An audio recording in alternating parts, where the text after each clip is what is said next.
আসসালামু আলাইকুম রহমতুল্লাহি ওয়া বারাকাতুহু। সুপ্রিয় দর্শক ও শ্রোতা মণ্ডলী, আমরা এখন অবস্থান করছি বাংলাদেশের রাজশাহী বিভাগের নওগাঁ জেলাধীন ধামরহাট উপজেলার ঐতিহাসিক আলতাদিঘি জাতীয় উদ্যান। আলতাদিঘি জাতীয় উদ্যান 2011 সালে বন ও পরিবেশ অধিদপ্তর এটাকে জাতীয় উদ্যান হিসেবে ঘোষণা করেন। আলতাদিঘি জাতীয় উদ্যানের 264.12 হেক্টর জমিতে বিশাল আয়তন। এই আয়তনের মাঝখানে সুবিশাল পুকুর রয়েছে, যে পুকুরের আয়তন হচ্ছে 43 একর। 43 একরের সুবিশাল আলতাদিঘির একটা ঘটনা আছে, যে ঘটনা যদিও লোকমুখে এটা ব্যাপক প্রচলন আছে। আলতাদিঘির নামকরণ নিয়ে এই আলতাদিঘিতে মূলত তৎকালীন সময়ে রাজা বিশ্বনাথ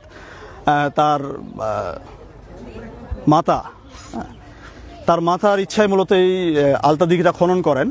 কথিত আছে যে তার রাজমাতার ইচ্ছা ছিল তিনি যতদূর হেঁটে যেতে পারবেন, হাঁটার শুরু থেকে শেষ পর্যন্ত এই পুরো দৈর্ঘ্যটা জুড়েই যাতে একটা দিঘি খনন করা হয়। সেই লক্ষ্যে মন্ত্রী পরিষদ সহ রাজমাতা তিনি একদিন যাত্রা শুরু করেন আনুষ্ঠানিকভাবে। তিনি যখন যাত্রা শুরু করেন তার হাঁটার আর শেষ হয় না। তখন অবস্থা প্রতিকূল দেখে মন্ত্রী পরিষদের যারা ছিলেন তারা একটা আলতার কৌটা নিয়ে এসে তার পায়ে ছিটিয়ে দেন এবং তাকে বলেন যে আপনার পা ফেটে রক্ত বেরিয়ে যাচ্ছে, আপনার হাঁটতে পারবেন না। ফলে তিনি যেখানে গিয়ে হাঁটা শেষ করেন, শুরু থেকে শেষ পর্যন্ত এই ব্যবধানটাই ছিল মূলত এই দিঘির ব্যবধান। যদিও এটা ঐতিহাসিকভাবে লোকমুখে প্রচলন আছে, কিন্তু এটার কোনো অথেন্টিক সোর্স আসলে পাওয়া যায় না।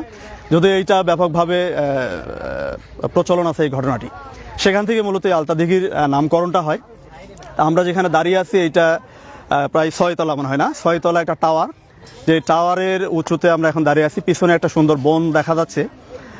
264.12 হেক্টর জমি, বলা যায় একটা বিশাল বন।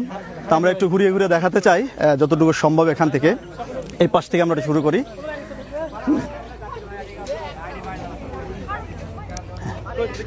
এই যে বনের একটা বিশাল অংশ দেখা যাচ্ছে এখান থেকে। সবুজের সমারোহ, প্রাকৃতিক সৌন্দর্য মণ্ডিত।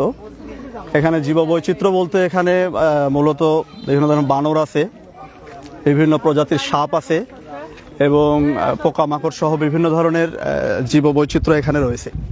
এই যে সুবিশাল দিঘিটি আমরা দেখতে পাচ্ছি, 43 একর। এই দিঘিটি দৈর্ঘ্য হচ্ছে 1100 মিটার, প্রস্থ হচ্ছে 500 মিটার। অনেক দর্শনার্থীও এসেছে এখানে, আমাদের সাথে অনেকে আছেন। এটা সর্বোচ্চ চূড়া এখানকার, অনেক দর্শনার্থী দেখা যাচ্ছে। এই জায়গাটা বেশ সুন্দর, এখানে সবুজের সুন্দর প্রাকৃতিক দৃশ্য। 2011 সালে মূলত এটা জাতীয় উদ্যান হিসাবে বন ও পরিবেশ অধিদপ্তর থেকে ঘোষণা করা হয়, মন্ত্রণালয় থেকে। ওই যে আমাদের নিচে আরো 2 জন আছে, দেখি জুম করে তাদের একটু দেখানোর চেষ্টা করি। আমার 2 কলিগ।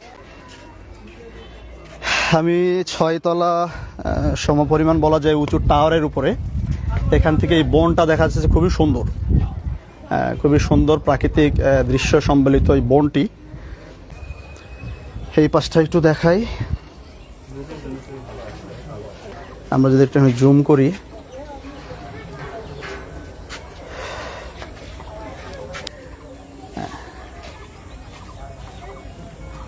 যদিও বর্ষাকাল এখনো আসে নাই, তথাপিও লম্বা সময় ধরে বৃষ্টিপাতের কারণে এখান থেকে এই যে নিচে যারা আছে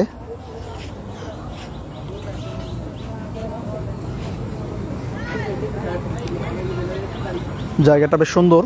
পড়ন্ত বিকেলে আর একটু সুন্দর লাগবে, রোদের আভা যখন কমে যাবে তখন হয়তো আরেকটু সুন্দর দেখা যাবে। কে কোথা থেকে দেখছেন জানাবেন। যে দিঘিটি দেখতে পাচ্ছেন এইটা 43 একর।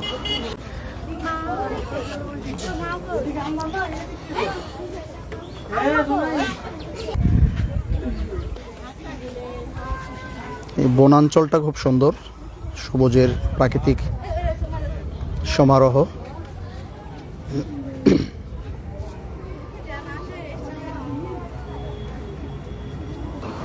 আমরা এখন নিচে নামতেছি, নেমে যাই, নিচ থেকে পুরো টাওয়ারটা দেখাবো ইনশাল্লাহ। আমরা বনের ভিতরেও যাওয়ার চেষ্টা করব যদি সম্ভব হয়। এই জায়গাটা বেশ সুন্দর, যতদূর দেখা যাচ্ছে সুন্দর জায়গা। তো এখন আমরা বনটা একটু ঘুরিয়ে ঘুরিয়ে দেখাবো, একটু দেখাবো তো আমাদেরকে।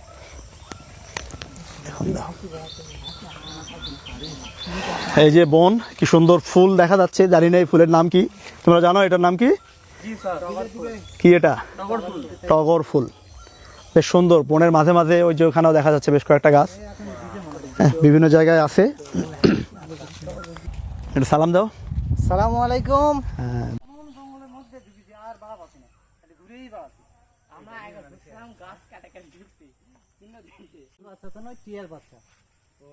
বনের মধ্যে টিয়া পাওয়া যায়, ঢুকেছি, ঢুকে আর ওরা দিক হারে ফেলাইছে। আরে পারবো না, এটা জায়গা বুঝতে পারি না। দিক হারে ফেলার কারণে আর বাড়া পাচ্ছে না। আমি রাস্তাটা কোথায়